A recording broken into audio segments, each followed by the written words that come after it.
नमस्ते, मैं अभिनय आकाश और आप देख रहे हैं प्रभा साक्षी का स्पेशल शो मातृभूमि। जिनका रूप अति शांतमय है, जो शेषनाग की शैया पर शयन करते हैं, जिनकी भूमि से कमल निकलता है, जो गगन के समान हर जगह व्याप्त हैं, वो भय का नाश करते हैं। श्री हरि विष्णु समस्त जगत के आधार हैं।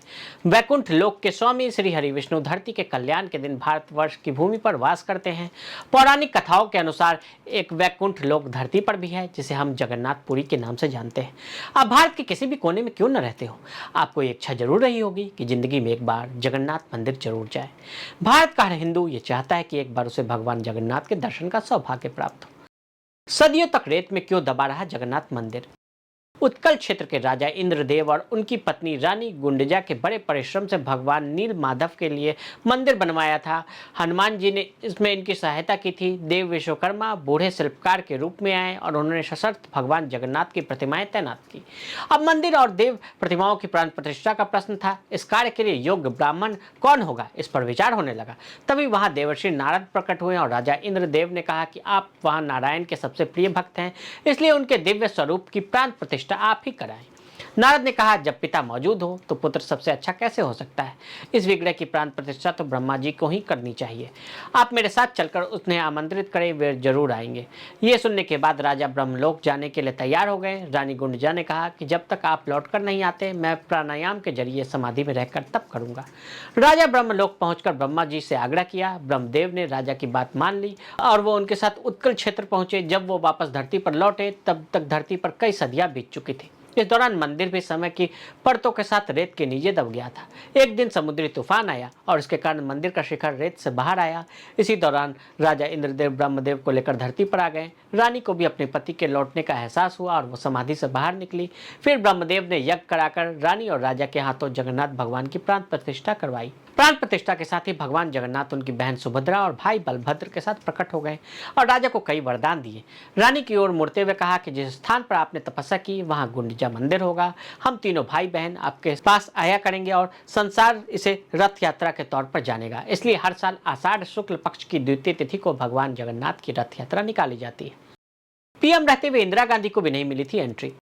आपको इस बात का अंदाजा नहीं होगा कि वर्ष 1984 में तत्कालीन प्रधानमंत्री इंदिरा गांधी को जगन्नाथ मंदिर में प्रवेश करने की इजाजत नहीं दी गई थी। ऐसा इसलिए हुआ क्योंकि इस मंदिर में प्रवेश की इजाजत सिर्फ और सिर्फ सनातन हिंदुओं को ही मिलती है। इस मंदिर का प्रशासन सिर्फ हिंदू, सिख, बौद्ध और जैन धर्म के लोगों को ही मंदिर में प्रवेश की अनुमति देता है। इसलिए भारत के प्रधानमंत्री को भी इस मंदिर में अंदर प्रवेश करने की इजाजत नहीं दी गई थी। जगन्नाथ मंदिर के पुजारियों के मुताबिक इंदिरा गांधी हिंदू नहीं बल्कि पारसी है, इसलिए 1984 में उन्हें इस मंदिर में प्रवेश की अनुमति नहीं दी गई थी। मंदिर के प्रबंधकों के अनुसार इंदिरा गांधी का विवाह एक पारसी फिरोज जहांगीर गांधी से हुआ था, इसलिए विवाह के बाद वो तकनीकी रूप से हिंदू नहीं रही। इस वजह से उन्हें जगन्नाथ मंदिर में प्रवेश नहीं दिया गया। जगन्नाथ मंदिर में गैर हिंदुओं को प्रवेश क्यों नहीं मिलता?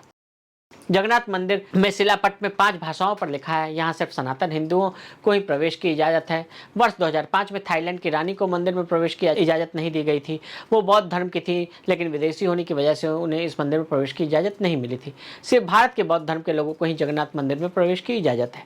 वर्ष 2006 में स्विट्जरलैंड के एक नागरिक ने जगन्नाथ मंदिर को 1 करोड़ 78 लाख रुपए दान में दिए थे, लेकिन ईसाई होने की वजह से उन्हें भी मंदिर में प्रवेश की इजाज़त नहीं दी गई। वर्ष 1977 में इस्कॉन आंदोलन के संस्थापक भक्ति वेदांत स्वामी प्रभुपाद पुरी आए। उनके अनुयायियों को मंदिर में प्रवेश करने की अनुमति नहीं दी गई। 20 बार विदेशी हमलावरों द्वारा लूटा गया जगन्नाथ मंदिर को 20 बार विदेशी हमलावरों द्वारा लूटा गया। खासतौर पर मुस्लिम सुल्तानों और बादशाहों ने जगन्नाथ मंदिर की मूर्तियों को नष्ट करने के लिए ओडिशा पर बार बार हमले किए, लेकिन ये हमलावर जगन्नाथ मंदिर की 3 प्रमुख मूर्ति भगवान जगन्नाथ, सुभद्रा और बलभद्र की मूर्तियों को नष्ट नहीं कर सके, क्योंकि मंदिर के पुजारियों ने बार बार इन मूर्तियों को छुपा दिया। एक बार मूर्तियों को गुप्त रूप से ओडिशा से बाहर ले जाकर हैदराबाद में भी छुपा दिया गया था। हमलावर की वजह से भगवान को अपना मंदिर छोड़ना पड़े, इस बात पर आज के भारत में शायद ही कोई विश्वास करे। मंदिर से जुड़े इतिहास का अध्ययन करने वाले का दावा है कि हमले की वजह से 144 वर्षों तक भगवान जगन्नाथ को मंदिर से दूर रहना पड़ा था। तो आज हमने आपको भगवान जगन्नाथ मंदिर की कहानी बताई। आज के लिए इजाजत। ऐसी रिपोर्ट्स को देखने के लिए देखते रहें प्रभा साक्षी। अगर आप भी लेना चाहते हैं देश दुनिया की तमाम जानकारी, तो आज ही सब्सक्राइब करें हमारे चैनल को। साथ ही नीचे दिए बेल आइकन को जरूर दबाएं ताकि हर अपडेट आप तक पहुंच सके।